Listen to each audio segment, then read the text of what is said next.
Hello friends, welcome again on my channel. दोस्तों, आज मैं लेकर आया हूँ आपके लिए जावा का एक और नया वीडियो। और आज के वीडियो में हम डिस्कस करेंगे नेक्स्ट टाइप ऑफ इनहेरिटेंस के बारे में, which is multi level inheritance. तो आज के वीडियो में हम मल्टी लेवल इनहेरिटेंस के बारे में डिस्कस करेंगे।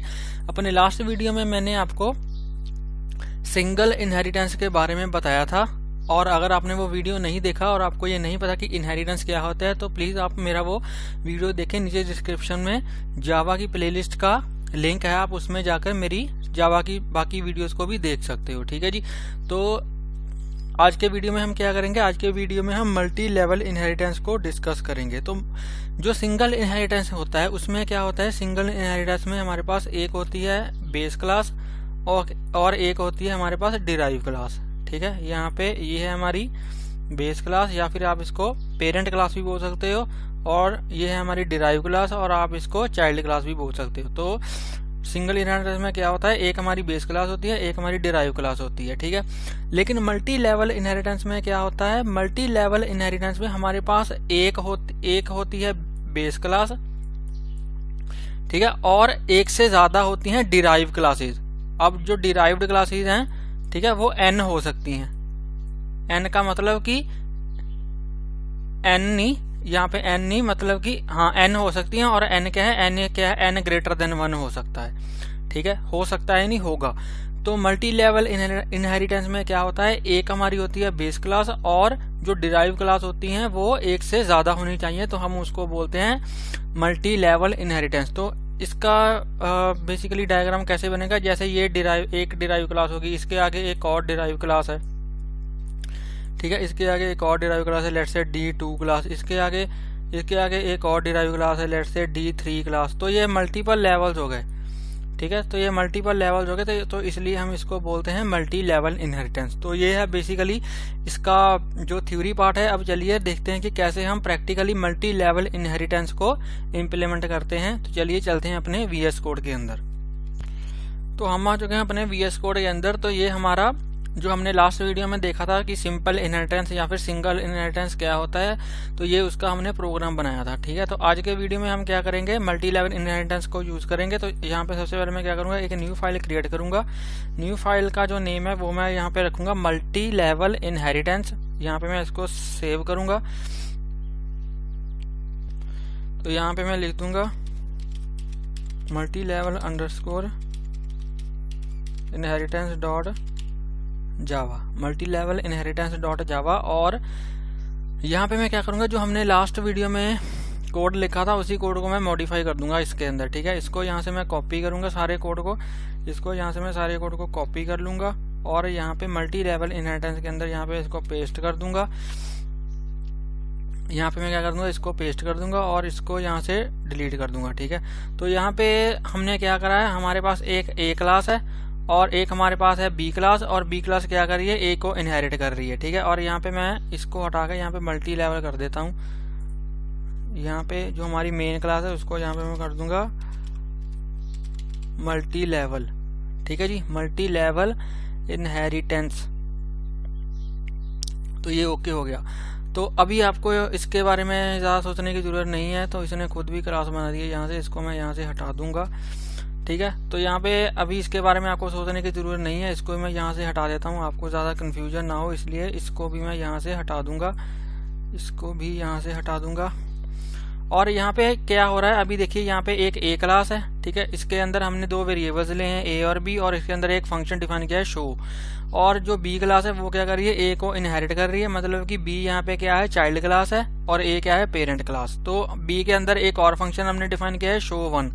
अब यहाँ पे मैं क्या करूंगा, यहाँ पे मैं एक और क्लास क्रिएट करूंगा, यहाँ पे मैं एक और क्लास क्रिएट करूंगा। तो यहाँ पे मैं क्लास क्रिएट करूंगा C। ठीक है, और ये क्लास क्या करेगी, ये क्लास B को एक्सटेंड करेगी। तो यहाँ पे लिखूंगा एक्सटेंड्स B, और यहाँ पे क्या होगी, क्लास की बॉडी होगी। अब यहाँ पे हो क्या रहा है, यहाँ पे जो A क्लास है उसको इनहेरिट कर रही है B क्लास, मतलब कि जो कुछ भी हमने A क्लास में बनाया है, जो भी वेरिएबल्स बनाए हैं या फिर जो भी फंक्शंस बनाए हैं, वो B क्लास के अंदर आ चुके हैं। और B के अंदर अपना एक खुद का फंक्शन भी है शो1। ठीक है, अब जो C क्लास जब B को एक्सटेंड कर रही है, तो जो B के अंदर होगा जो बी के अंदर होगा वो तो सी में आएगा ही, लेकिन जो ए के अंदर होगा वो भी यहाँ पे सी के अंदर आ जाएगा, क्योंकि जो बी क्लास है वो ए को भी इनहेरिट कर रही है। तो जो ए क्लास है जो ए के अंदर है वो बी के अंदर आएगा। तो जब जो सी क्लास है वो बी को इनहेरिट करेगी तो सी के अंदर भी वो कुछ आ जाएगा जो ए के अंदर होगा। ठीक है, अगर आपको इसमें कंफ्यूजन हो रही है तो आप इस वीडियो को दोबारा से सुनना, इस लाइन को थोड़ा रिवर्स करके दोबारा से सुनना, आपको समझ में आ जाएगा। तो यहाँ पे अब मैं क्या करूंगा, लेट्स से अब भी अगर मैंने सी के अंदर कुछ नहीं लिखा, अभी मैंने सी के अंदर कुछ नहीं लिखा, तो यहाँ पे मैं क्या करूंगा, मेन फंक्शन के अंदर मैं सी का ऑब्जेक्ट क्रिएट करूंगा। तो यहाँ पे मैं लिखूंगा सी, यहाँ पे लिखूंगा ओबी इज इक्वल टू न्यू सी। ठीक है, तो सी के अंदर आप देखोगे, सी के अंदर अभी मैंने कुछ नहीं किया, सी के अंदर मैंने कुछ भी डिफाइन नहीं किया है, ना तो कोई वेरिएबल डिफाइन किया है, ना ही कोई फंक्शन डिफाइन किया है। लेकिन जो सी का ऑब्जेक्ट मैंने क्रिएट किया है, इसका यूज करके मैं बी क्लास के मेथड को और ए क्लास के मेथड को यहाँ पे कॉल कर सकता हूँ, क्योंकि ये सी क्लास किसको इनहेरिट कर रही है, बी क्लास को, और बी किसको इनहेरिट कर रही है, ए क्लास को। तो इनडायरेक्टली सी किसको इनहेरिट कर रही है, ए को भी इनहेरिट कर रही है और बी को भी इनहेरिट कर रही है। ठीक है, तो यहाँ पे मैं क्या करूंगा, यहाँ पे सी क्लास के ऑब्जेक्ट के थ्रू सबसे पहले मैं किसको कॉल करूंगा, मैं शो वन फंक्शन को कॉल करूंगा। तो यहाँ पे मैं लिखूंगा शो वन।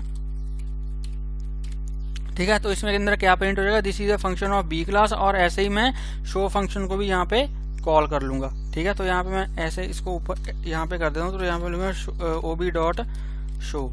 तो यहाँ पे क्या हो रहा है, मैं ए क्लास के फंक्शन को भी कॉल कर रहा हूँ और बी क्लास के फंक्शन को भी कॉल कर रहा हूँ, और ये हमें कोई भी एरर नहीं देगा, क्योंकि जो सी क्लास है वो ए और बी की चाइल्ड क्लास है। आप यहाँ पे ऐसे देख सकते हो, जैसे लेट से ए है, ठीक है, ए क्या है यहाँ पे, लेट से ग्रैंडफादर है, ए क्या है, ग्रैंडफादर है, ए का आगे चाइल्ड कौन है, बी है, ए का चाइल्ड कौन है, बी है। ठीक है, ऐसे ही जो सी है वो किसका चाइल्ड है, वो बी का चाइल्ड है। इसका मतलब कि सी का फादर कौन है, बी है, और बी का फादर कौन है, ए है। तो इनडायरेक्टली जो सी है वो ए का चाइल्ड भी यहाँ पे हो जाएगा। ठीक है, तो इसलिए जो सी है वो ए के फंक्शन को भी यहाँ पे कॉल कर सकता है। तो यहाँ पे अगर मैं इसको कॉल करूं, यहाँ पे मैंने इसको सेव किया, इसको अगर मैं सेव कर दूं, तो इसको अगर मैं यहाँ पे सेव कर दूं, अब मैं यहाँ पे इसको अगर रन करूं तो यहाँ पे लिखूंगा जावा सी, उसके बाद यहाँ पे मैं लिखूंगा multi level inheritance dot Java. ठीक है, Java C multi level inheritance dot Java. अगर मैं इसको रन करूं तो यहाँ पे ये रन हो जाएगा, यहाँ पे कोई भी मुझे एरर नहीं आएगी। तो ये देखिए यहाँ पे प्रोग्राम हमारा रन हो चुका है और इसमें कोई भी एरर नहीं है। अगर मैं इसको अभी रन करूं तो हमें यहाँ पे आउटपुट मिल जाएगी किसकी, शो फंक्शन की और शो वन फंक्शन की। ठीक है, तो यहाँ पे हमें ये देखिए आउटपुट हमें मिल गया, this is a show function of A class, this is a function of B class. तो जो बी क्लास का फंक्शन है वो शो वन है, तो वो अपनी यहाँ पे आउटपुट दे रहा है, और जो ए क्लास का फंक्शन है शो, वो अपनी आउटपुट यहाँ पे दे रहा है नीचे। ठीक है, तो यहाँ पे कोई भी एरर नहीं है। तो अब अगर मैं सी में भी कोई यहाँ पे फंक्शन डिफाइन कर दूं तो ये अपने फंक्शन को तो कॉल कर ही पाएगा, क्योंकि कोई भी ऑब्जेक्ट है किसी क्लास को, वो अपने फंक्शन को तो कॉल कर ही सकता है। तो यहाँ पे अगर मैं लिख दूं डेफ नहीं, यहाँ पे अगर मैं लिख दूं वॉइड, और यहाँ पे मैं लिख दूं शो टू, और इसके अंदर यहाँ पे मैं इसी को यहाँ से कॉपी कर लेता हूँ, इसको यहाँ से मैं कॉपी करूंगा। कॉपी करने के बाद इसके अंदर यहाँ पे मैं इसको पेस्ट कर दूंगा, और यहाँ पे मैं लिखूंगा this is a function of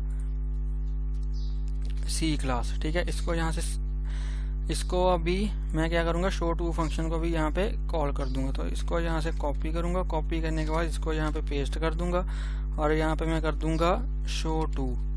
ठीक है, और यहाँ पे जो हमारे शो टू फंक्शन की जो आउटपुट है वो भी यहाँ पे हमें मिल जाएगी। तो यहाँ पे मैं क्या करूँगा, इसको सेव करूँगा, सेव हो गया है हमारा। अभी यहाँ पे इसको दोबारा से मैं कंपाइल करूँगा, कंपाइल करने के बाद फिर से इसको रन करूँगा, तो जो शो टू फंक्शन की भी आउटपुट है वो भी हमें यहाँ पे मिल जाएगी।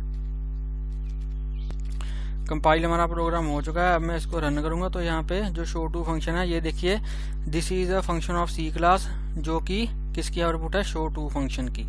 ठीक है, तो यहाँ पे एक मैं आपको चीज दिखाना चाहता हूँ कि जो चाइल्ड क्लास है वो तो अपने पेरेंट के फंक्शंस को कॉल कर सकती है, ठीक है, मतलब कि जो चाइल्ड क्लास का जो ऑब्जेक्ट है वो अपने पेरेंट क्लास के फंक्शंस को कॉल कर सकता है, लेकिन जो पेरेंट क्लास का ऑब्जेक्ट है वो अपने चाइल्ड क्लास के फंक्शंस को कॉल नहीं कर सकता। ठीक है, मैं आपको दिखाता हूँ। लेट्स से यहाँ पे मैं ए क्लास का ऑब्जेक्ट क्रिएट करता हूँ। तो अगर मैं यहाँ पे ए क्लास का ऑब्जेक्ट क्रिएट करूँ, इसको यहाँ से कॉपी करूंगा,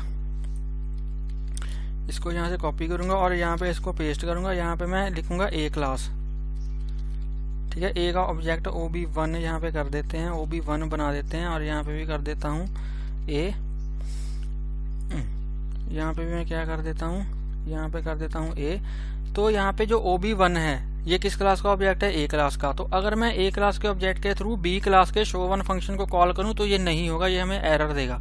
तो यहाँ पे मैं लिखूँ अगर OB1 डॉट शो1, तो शो1 किस क्लास का फंक्शन है, शो1 है बी क्लास का, लेकिन इसको कॉल कौन कर रहा है, ए क्लास का ऑब्जेक्ट। तो ये हमें एरर देगा, ये अभी ऐसे इसको कॉल नहीं करेगा, क्योंकि जो पेरेंट क्लास का ऑब्जेक्ट है वो सिर्फ अपनी क्लास के फंक्शंस को ही कॉल कर सकता है, अपनी चाइल्ड क्लास के फंक्शंस को कॉल नहीं कर सकता। लेकिन जो चाइल्ड क्लास का ऑब्जेक्ट है वो अपनी पेरेंट क्लास के फंक्शन को कॉल कर सकता है। ठीक है, तो यहाँ पे मैं ये हमें एरर देगा। अगर मैं इसको यहाँ पे सेव करूँ, सेव करके इसको दोबारा से यहाँ पे कंपाइल करूँ तो ये हमें अभी यहाँ पे एरर देगा। ये देखिए यहाँ पे भी हमें एरर दिखा रहा है। ये क्या एरर दिखा रहा है, देखिए the method show one is undefined for the type A. तो ये बोल रहा है कि जो ए क्लास का ऑब्जेक्ट है वो शो1 फंक्शन को रिकॉग्नाइज नहीं कर पा रहा, इसको पता नहीं चल रहा कि शो1 कौन सा फंक्शन है। ठीक है, क्योंकि ए तो उसकी सुपर क्लास है, उसकी पेरेंट क्लास है, तो उसको तो पता ही नहीं है कि शो फंक्शन कहाँ पे, शो1 फंक्शन कहाँ पे है, क्योंकि वो तो उसको इनहेरिटर नहीं कर रही ना, इसलिए उसे नहीं पता कि शो1 फंक्शन कहाँ से कॉल हो रहा है। तो ये देखिए ये बोल रहा है can not find symbol variable OB1 of type A. तो ये बोल रहा है कि जो OB1 है ए क्लास का ऑब्जेक्ट, इसको जो शो1 फंक्शन है वो नहीं मिल रहा कि ये कहाँ पे डिफाइंड है। ठीक है, तो जो पेरेंट क्लास है वो उसका जो ऑब्जेक्ट है वो सिर्फ अपनी क्लास के फंक्शंस को ही यहाँ पे कॉल कर सकता है। अगर मैं यहाँ पे शो1 कर दूं, अगर मैं यहाँ पे शो1 कर दूं तो ये शो1 को यहाँ पे कॉल कर देगा, क्योंकि शो1 को नहीं, सॉरी शो को।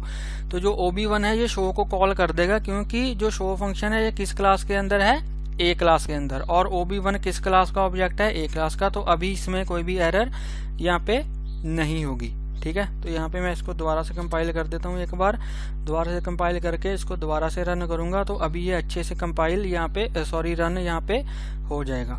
तो मैं बेसिकली क्या कर रहा हूँ, मैं बेसिकली सारे सिनेरियो आपके साथ डिस्कस कर रहा हूँ कि आपके दिमाग में कोई भी डाउट ना रहे कि पेरेंट क्लास के जो ऑब्जेक्ट हैं वो कैसे किस क्लास के फंक्शन को कॉल कर सकते हैं, या फिर जो चाइल्ड क्लास के ऑब्जेक्ट हैं वो किस क्लास के फंक्शन को कॉल कर सकते हैं। तो इसलिए मैं बार बार रिपीट कर रहा हूँ कि जो चाइल्ड क्लास का ऑब्जेक्ट है वो अपनी पेरेंट क्लास के फंक्शन को कॉल कर सकता है, लेकिन जो पेरेंट क्लास का ऑब्जेक्ट है वो सिर्फ अपनी क्लास के फंक्शन को ही कॉल कर सकता है, वो अपनी चाइल्ड क्लास के फंक्शन को कॉल नहीं कर सकता। तो ये देखिए यहाँ पे दो बार इसने डिस्प्ले करवाया, this is a function of A class, this is show function of A class, क्योंकि यहाँ पे हम शो फंक्शन को दो बारी कॉल कर रहे हैं, एक बारी ए क्लास के ऑब्जेक्ट के थ्रू और एक बारी सी क्लास के ऑब्जेक्ट के थ्रू। ठीक है, तो आई होप आपको ये अच्छे से समझ आया होगा। अगर आपको इसमें कोई भी डाउट हो तो आप मुझे कमेंट सेक्शन में पूछ सकते हो, और प्लीज़ अगर ये वीडियो आपको अच्छा लगा हो तो इस वीडियो को लाइक करें, शेयर करें और मेरे यूट्यूब चैनल को सब्सक्राइब करें।